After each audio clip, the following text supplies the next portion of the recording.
All right, welcome back, everyone. We just finished discussing the privation theory of evil, and what I want to do now is talk a little bit about Nietzsche's theory of evil, Friedrich Nietzsche.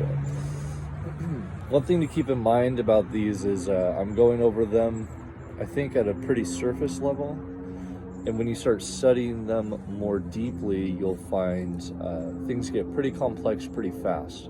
So I'm not trying to misrepresent Nietzsche. I'm trying to give you what I think is a decent introduction to his thought and his idea, as well as the logical conclusions of his thought and what we can make from it. So I would spend a lot of time talking about Nietzsche's life and introducing you to it, but the truth is his life is it's really boring. He did not live a very interesting life. He wrote in a very adventurous style. His writing is very literary, it's very interesting, it's very aggressive, but his life does not at all reflect what you would think that kind of person might live. So his life is pretty unremarkable. You're welcome to read, the paragraph that's on Wikipedia if you want to catch up on what his life was like. So Nietzsche's theory of evil, you need to understand in some respects, is like a reaction against the Christian influence of the history of philosophy.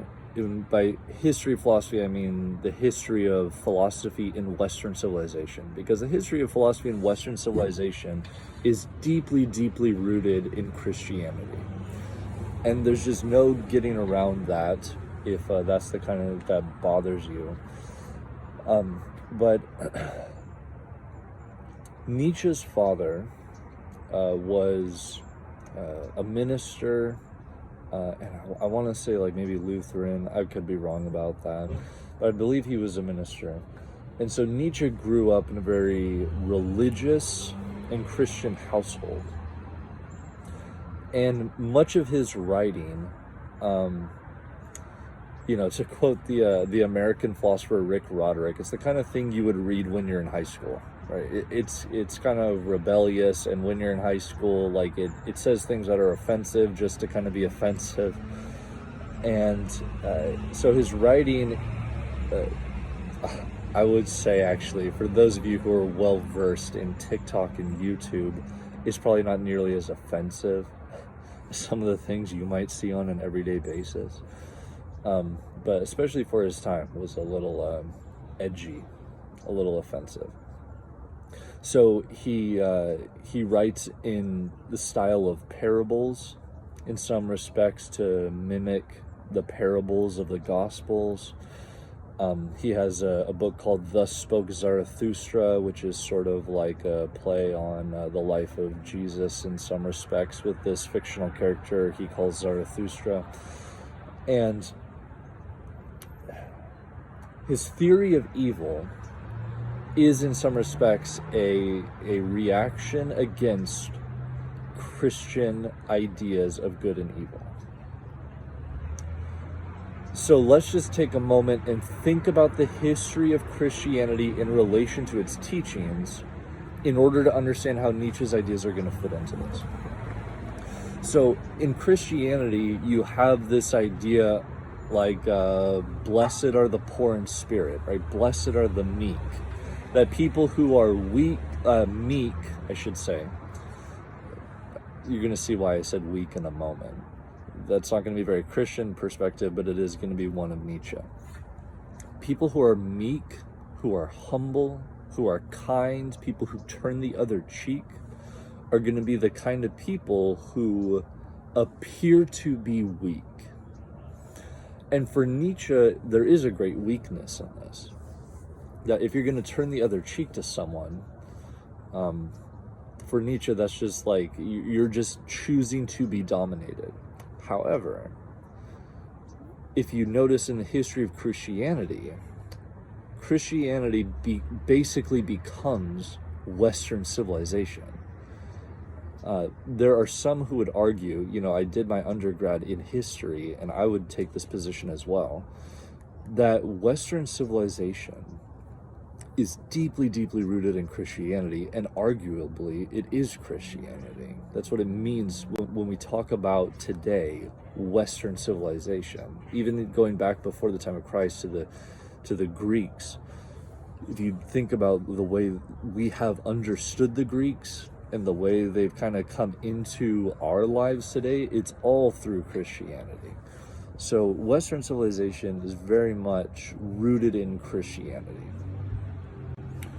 So now you have to ask yourself the question, well, why is it that people who express humility, kindness, gentleness, and turning the other cheek, how could they come to be one of the largest and strongest empires in the world? It's a very interesting question. So Nietzsche is going to have this idea that people express goodness, i.e. turning the other cheek, really just as a form of power. That people who are too weak in mind and spirit and will to go out and express their creative abilities, those people instead are still desiring power, but they're going to have power in the way that they're able, which is going to be turning the other cheek, expressing humility, being kind to people, blessing those who curse you. So for Nietzsche, everyone is just seeking power. This is what is famously called the will to power. Excuse me one second.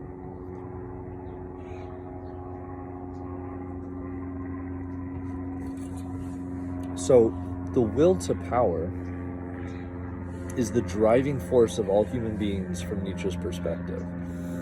And the reason why people say you should turn the other cheek is because for Nietzsche, they're just too weak in mind, body, spirit to express what they really want. And what they really want is power and dominance. And by power, Nietzsche really means something like dominance. So for Nietzsche, he says we need to get beyond these ideas of good and evil. He has a book called Beyond Good and Evil. And we need to understand that what we call good and what we call evil are just ways of exerting power over other people. We call something good and then demand that other people do this thing that we call good because we want power over them. And we call people evil in order to condemn things we don't like because we want power over them. So this is going to be Nietzsche's idea of good and evil, that there really is no such thing as good and evil in and of itself. There's just the will to power. Now, I'm very aware I'm speaking to some high schoolers who maybe are a little easily influenced. And I want to be clear that if you follow these ideas to their logical conclusions, you're going to end up as Nietzsche did, which is insane, alone in a hospital bed, muttering to yourself. Because Nietzsche questioned the will to truth. So in the previous video, I said that all people seek the good. Every choice they make is because they are choosing things that they believe to be good. And I want you to take a moment and realize that the entire academic endeavor in Western civilization really is about pursuing truth, understanding what is true. And there is something in human beings where we desire the truth. We want to know the truth. We seek after the truth. Sometimes we admit to ourselves we're afraid of the truth, and we have to kind of overcome that, but we're still seeking after truth. But Nietzsche says, and he's probably right about this, that he's the first person to question the will to truth and says instead, maybe we just will what is false. Why is it, for Nietzsche, why is it not the case that we by nature seek after what is false. And if you go down that road, what you end up finding is that reality itself is completely untenable. We're talking about, in the same way we talk about being beyond good and evil, we're talking about being beyond any idea of what reality even is. You can't understand the world around you. If you think about, especially in the tradition of Aristotle, this idea of the definition of truth is the conforming of the intellect to reality. If your intellect doesn't conform to reality, you can't be said to know the truth of a thing. But what if you will the false? What if by nature you are constantly seeking after lies? Like, the logical conclusions of this is that you don't even know what reality is in any respect at all. And we're not talking merely about being in a simulation, because if you're in a simulation, then you at least are deceived about what is true. We're talking about, like, there's nothing in front of you, which is very difficult, I think, for us to imagine, and rightly so, because that's not in our nature to go down that path and to imagine that kind of thing. So for Nietzsche, the idea of evil is it really is no such thing as evil, and likewise there's no such thing as good. There is only the will to power. And the very terms and titles of good and evil are things that we put onto people, we put onto ideas, we put onto actions in order to dominate people, to oppress them, you might say. So, that's one idea about evil that comes to us through the boring life of Friedrich Nietzsche. Next, I'm going to talk about Hannah Arendt's theory, and when we get to her theory of evil, which is much more contemporary even than Nietzsche, you're going to see why boring and being boring is actually an important part of what we understand to be evil, and why you shouldn't even be interested in evil in the first place.